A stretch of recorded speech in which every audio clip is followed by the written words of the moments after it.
Hello दोस्तों, आइए quick revision करते हैं द ट्रेड यूनियन एक्ट 1926 का। यह एक्ट 5 चैप्टर और 33 सेक्शंस में डिवाइड किया गया है। यह एक्ट 1926 का 16th एक्ट था, मतलब 16 ऑफ 1926, और यह 25 मार्च 1926 को लागू हुआ था।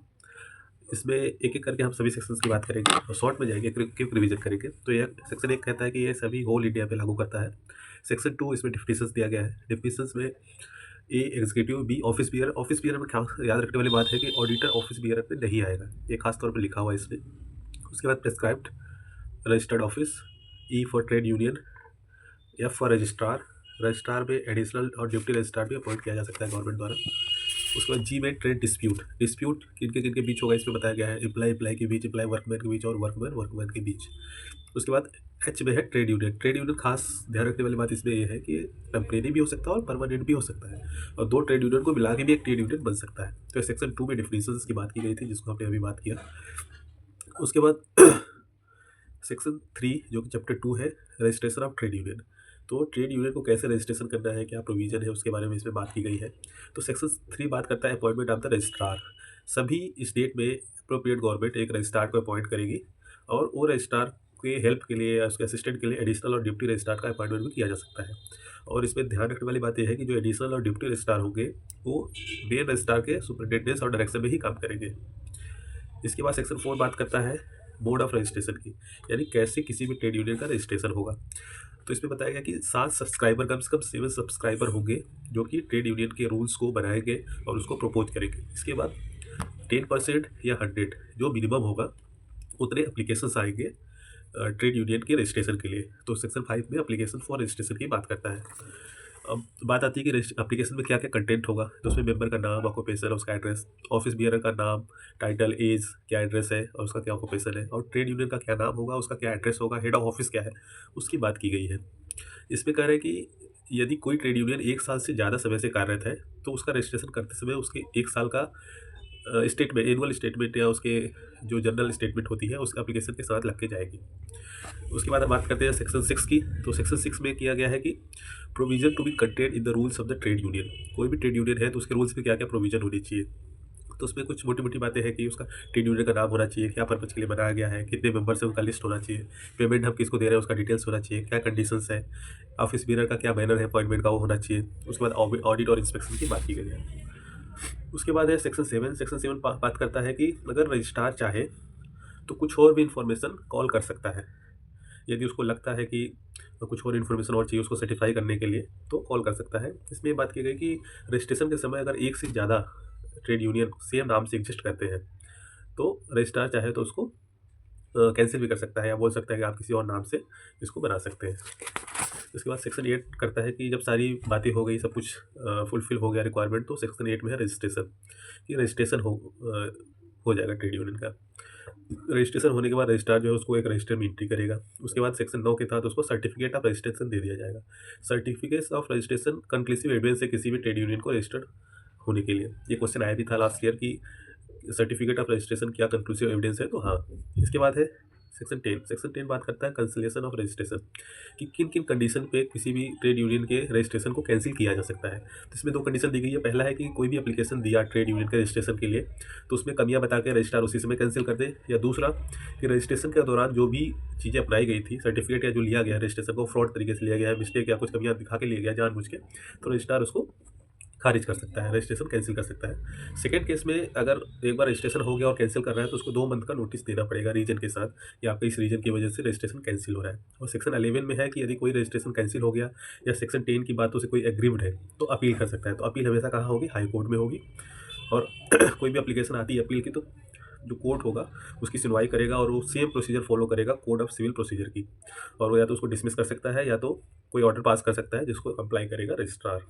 और इसके अगेंस्ट अगर कोई रिवीजन पिटीशन भी फाइल करना चाहता है तो भी वो हाई कोर्ट में ही फाइल करेगा। इसके बाद सेक्शन 12 बात करता है रजिस्टर्ड ऑफिस की। कोई भी ट्रेड यूनियन है तो उसका कोई रजिस्टर्ड ऑफिस होगा, जिसका कम्युनिकेशन कोई भी ट्रेड यूनियन से कम्युनिकेशन करना होगा तो उसी रजिस्टर्ड ऑफिस पे ही करेगा। और इसमें एक चीज़ और ध्यान देने वाली बात है कि अगर कोई रजिस्टर्ड ऑफिस का एड्रेस चेंज होता है तो विद इन 40 डेज उसको रजिस्ट्रार को इंटीमेट करना पड़ेगा। इसके बाद सेक्शन 13 बात करता है incorporation of registered trade union, कि ट्रेड यूनियन के बाद क्या क्या पावर्स मिलती हैं। तो एक कॉर्पोरेट का पावर मिलेगा, बॉडी कॉमन सील होगा, और कोई भी मूवेबल इमेबल प्रॉपर्टी एक्वायर कर सकता है, सीव कर सकता है या टू बी स्वीट हो सकता है। और सेक्शन 14 बात करता है कि कौन कौन से एक्ट ट्रेड यूनियंस में अप्लाई नहीं होते हैं। तो ये ध्यान रखने वाली बात है। पहला है, 3 एक्ट है। पहला है societies registration act 1860, the cooperative society act 1912, और तीसरा है द कंपनी एक्ट 1956। तो यहाँ पे चैप्टर 2 खत्म होता है। करते हैं चैप्टर 3 की। चैप्टर 3 सेक्शन 15 से शुरू होता है। सेक्शन 15 में बात करता है कि कोई भी फंड, जनरल फंड है, उसको कहाँ कहाँ स्पेंड कर सकते हैं। तो उस फंड को सैलरी में, अलाउंस में, एक्सपेंशन, एडम एक्सपेंशन में, लीगल प्रोसीडिंग्स में, ट्रेड डिस्प्यूट्स में, कंपनसेशन में। उसके बाद अलाउंस को हम यूज़ कर सकते हैं। कोई डेथ हो गया, या कोई ओल्ड एज है, या कोई सिक है, या कोई एक्सीडेंट हो गया है, या किसी का अनएम्प्लॉयमेंट हो गया उस दौरान, तो उसको पेमेंट देने के लिए हम उसका यूज़ कर सकते हैं। इसके बाद है एजुकेशनल और सोशल रिलीजन एक्टिविटीज़ में भी यूज़ किया जा सकता है। सेरेमनीज़ पे, फ्यूनरल्स पे यूज़ किया जा सकता है। तो सेक्शन 15 बात करता है कि फंड को कहाँ यूज़ कर सकते हैं। इसमें और एक जगह ये बात की गई है कि कुछ फंड है, उसको हम वेलफेयर एक्टिविटीज़, एजुकेशन जैसी चीज़ों पे भी यूज़ कर सकते हैं। लेकिन उसमें ध्यान देने वाली बात ये है कि टोटल फंड का 1/4 तक ही यूज़ किया जा सकता है, उससे ज़्यादा नहीं किया जा सकता है। तो ये क्वेश्चन आ भी सकता है। इसके बाद सेक्शन 16 बात करता है कि हम सेपरेट फंड पॉलिटिकल पर्पज़ के लिए भी रेज़ कर सकते हैं। इसमें कुछ खास ध्यान देने वाली बात ये है कि इसमें कोई कंपल्सरी नहीं होगा कि हर किसी को फंड देना ही है। जिसका मर्ज़ी हो दे, जिसका मर्ज़ी है नहीं दे। और जो नहीं देगा, ऐसा नहीं कि उसको ट्रेड यूनियन के बाकी वेलफेयर मेजर से अलग किया जाएगा, ऐसा नहीं किया जाएगा। लेकिन हाँ, जो फंड दिया है, केवल उसी का उस फंड पे कंट्रोल और मॉनिटर करने का अधिकार होगा। और इसके बाद सेक्शन 17 और सेक्शन 18 को आप ऐसे याद कीजिए कि सेक्शन 17 क्रिमिनल केसेस के लिए और सेक्शन 18 सिविल केसेस के लिए इम्यूनिटी प्रदान करता है कि ट्रेड यूनियन आपस में कोई ऐसा कार्रवाई करते हैं, मिल के करते हैं, जो कि उन ट्रेड यूनियन के लिए तो सही है, लेकिन उसका इम्पैक्ट जो है, कोई क्रिमिनल या सिविल केस बनता है तो उसके लिए इम्यूनिटी प्रदान करता है। उसके बाद सेक्शन 18 बात करता है कि ट्रेड यूनियन अगर कोई एग्रीमेंट करता है और उस एग्रीमेंट से कोई व्यापार रुक जाता है या किसी का कोई नुकसान हो जाता है, तो इसका भार उन सदस्यों पे नहीं आएगा। उसके बाद सेक्शन 20 बात करता है कि ट्रेड यूनियन का जो बुक्स है, उसको इंस्पेक्ट कर सकता है कोई भी ऑफिस बियरर है, कोई भी मेंबर। सेक्शन 21 जो है वो बहुत इंपॉर्टेंट और ध्यान रखने वाला सेक्शन है। इसमें कहता है कि ट्रेड यूनियन में पार्टिसिपेट करने के लिए मिनिमम एज कितनी होनी चाहिए। तो 15 साल इसमें किया गया कि 15 साल से ऊपर का ही व्यक्ति कोई होगा वो ट्रेड यूनियन का सदस्य बन सकता है। और 21 में है कि ऑफिस बियरर के लिए क्या योग्यता है। तो ऑफिस बियरर के लिए 18 साल से ज़्यादा व्यक्ति, 18 साल से ज़्यादा उसकी उम्र होनी चाहिए। और दूसरा सेकंड जो है वो कहीं कन्विक्टेड नहीं होना चाहिए, और किसी भी मोरल टर्प्यूटेड या सेंटेंस ऑफ इम्प्रिजमेंट नहीं होना चाहिए। और सेंटेंस ऑफ इम्प्रिजमेंट के संबंध में खास ध्यान देने वाली बात यह है कि एक बार यदि उसको सेंटेंस हो गया है तो अगले 5 साल तक के लिए वो एलिजिबल नहीं रहता है। मतलब रिलीज होने के 5 साल बाद ही वो फिर से ऑफिस बियरर बन सकता है। इसके बाद सेक्शन 22 बात करता है कि कोई भी ऑफिस बियरर है किसी भी ट्रेड यूनियन में, तो जितने भी ऑफिस बियरर है उसमें से आधे व्यक्ति जो होने चाहिए, मान लो 8 है, 10 है या 7 है, तो उसमें से आधे जो है उसी ट्रेड यूनियन में, उसी इंडस्ट्री में एम्प्लॉयड होने चाहिए। ऐसा नहीं कि कहीं और एम्प्लॉयड होना चाहिए। लेकिन अगर अप्रोप्रिएट गवर्नमेंट चाहे तो पार्टिकुलर किसी खास ट्रेड यूनियन के लिए इसमें एक्सेप्शन दे सकता है। तो ध्यान देने वाली बात है। इसके बाद सेक्शन 23 बोलता है कि किसी भी ट्रेड यूनियन का नाम बदलना है तो उसमें 2/3 टोटल ट्रेड यूनियन के मेंबर से 2/3 की सहमति होनी चाहिए। उसके बाद सेक्शन 24 बोलता है कि 2 से अधिक ट्रेड यूनियन को हम मर्ज भी कर सकते हैं। लेकिन इसमें ध्यान देने वाली बात है कि जितने भी ट्रेड यूनियन को हम मर्ज करते हैं, उस सभी प्रत्येक ट्रेड यूनियन के आधे या उससे ज़्यादा सदस्यों की सहमति होनी चाहिए। और टोटल जितने ट्रेड यूनियन के सदस्य मिल के हो जाते हैं वो 60% होने चाहिए उस प्रपोजल के फेवर में, तभी बदला जा सकता है। और सेक्शन 25 बात करता है notice of change of name and amalgamation की। कोई भी नोटिस ऑफ चेंज देता है तो उसमें एक सेक्रेटरी और 7 मेंबर का साइन नोटिस होना चाहिए कि हम, जैसे हम सेक्शन 23 और 24 में बात किए हैं कि नाम ट्रेड यूनियन का चेंज कर रहे हैं या 2 को मर्ज कर रहे हैं, तो उसका नोटिस भी तो हमको देना पड़ेगा रजिस्ट्रार को। तो उस नोटिस पे एक सेक्रेटरी और कम से कम 7 मेंबर्स का साइन होना चाहिए।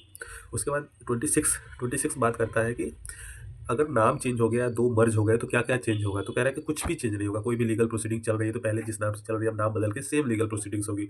लोगों की क्या-क्या वेलफेयर से, ऑफिस बियर की क्या रिस्पॉन्सिबिलिटी है, बाकी चीज़ें सब सेम होगा, बस नाम बदला जा रहा है। 27 बात करता है डिसोल्यूशन कि कोई भी ट्रेड यूनियन है अगर उसको खारिज करना है, जैसे हमने बात किया था कि ट्रेड यूनियन टेम्परेरी भी हो सकता है, परमानेंट भी हो सकता है। तो कोई टेम्परेरी ट्रेड यूनियन है उसको खत्म करना है, तो सेम जैसे हम 25 पे बात की है उसी तरह 27 पे भी है कि एक सेक्रेटरी और कम से कम 7 मेंबर्स का साइंड कॉपी डिसोल्यूशन के विदिन 14 डेज के अंदर देना पड़ेगा रजिस्ट्रार को। और रजिस्ट्रार फिर उसको एक्सेप्ट कर लेगा। और अगर उस ट्रेड यूनियन का कोई फंड बचता है और अगर उस ट्रेड यूनियन के रूल्स में ऐसा कोई प्रावधान नहीं है कि इस फंड का क्या करना चाहिए, तो रजिस्ट्रार चाहे तो उसको सभी मेंबर्स में बराबर बांट सकता है। इसके बाद 28 बहुत इंपॉर्टेंट है, ये रिटर्न्स की बात करता है कि ट्रेड यूनियंस का जो एनुअल रिटर्न्स है कब देना है, तो 31 दिसंबर को देना है। उसमें क्या क्या आएगा, तो सारी रिपोर्ट लाइबिलिटीज़ साल में जो भी चेंजेज आए हैं सबकी कॉपी दी जाएगी रजिस्ट्रार्स को। List of members, list of office bearer. इसमें एक खास जगह बात ये कही गई है कि कोई भी अल्टरेशन होता है रूल में तो विद इन 15 डेज उसका इंटीमेशन रजिस्ट्रार को देना है। ये खास ध्यान रखने वाली बात है। अब हम बात करते हैं चैप्टर 4 की, जो रेगुलेशंस की बात करता है। तो इसमें ज़्यादा इंपॉर्टेंट नहीं है, थोड़ा ही है कि कोई भी रूल चेंज होगा तो 3 महीने के अंदर ही बाद ही उसका कंसिडरेशन लेना है। ये सेक्शन 30 में बात किया गया है। सेक्शन 29 में बात किया गया है कि किन किन चीज़ों में हम रेगुलेशन कर सकते हैं, जैसे कि ट्रेड यूनियन के रजिस्ट्रेशन फ़ी कैसे देना है, ट्रांसफ़र ऑफ रजिस्ट्रेशन क्या होगा, उसके बाद क्वालिफिकेशन क्या होगा, कंडीशन क्या होगा, इस रूल में चेंज कर सकते हैं। इसके बाद कहता है 31 बहुत इंपॉर्टेंट है, जो चैप्टर 5 में आता है, पेनाल्टीज एंड प्रोसीजर, कि कोई एनुअल रिटर्न सबमिट करने में फेल हो जाता है तो उसके लिए क्या पनिशमेंट है। तो उसके लिए पर ऑफिस बियरर 5 रुपये का फाइन है। अगर वो कंटिन्यू करता है या बार बार करता है तो फाइन पर वीक 5 रुपये हो जाएगा। लेकिन ध्यान देने वाली बात है कि एग्रीगेट फाइन जो है वो 50 रुपये से ज़्यादा नहीं होना चाहिए। और 31 का सबसेक्शन 2 बात करता है कि अगर कोई जानबूझ के किसी रूल में कुछ गलती से ओमिट कर दिया, गलती कर दिया, फॉल्स एंट्री कर दिया, तो उसके लिए 500 रुपये का फाइन है। और 32 बात करता है कि कोई गलत इन्फॉर्मेशन ट्रेड यूनियन के बारे में दिया किसी के मांगने पे, तो उसको 200 रुपये का फाइन है। और 32 में जो गलत इन्फॉर्मेशन दिया जिस व्यक्ति को, वो चाहे तो उसको अपील कर सकता है या कोर्ट में कंप्लेन कर सकता है। और किस पे करेगा, या तो प्रेसिडेंसी मजिस्ट्रेट के सामने या मजिस्ट्रेट फर्स्ट क्लास के सामने ही करेगा 6 माह के भीतर। कि जब वो रूल की कॉपी मांगा था या कोई इन्फॉर्मेशन मांगा था उसको गलत मिल गई, उसके 6 महीने के भीतर ही वो उसमें कंप्लेन कर सकता है। तो ध्यान रखने वाली बात है दोस्तों। एक ये मोटा मोटी क्विक रिवीजन था, इससे आप चीज़ों को रिवाइज कर सकते हैं जल्दी से। मेरा मकसद यही था। बाकी डिटेल पढ़ने के लिए आपको तो वेयर एक्ट पढ़ना पड़ेगा। Thank you.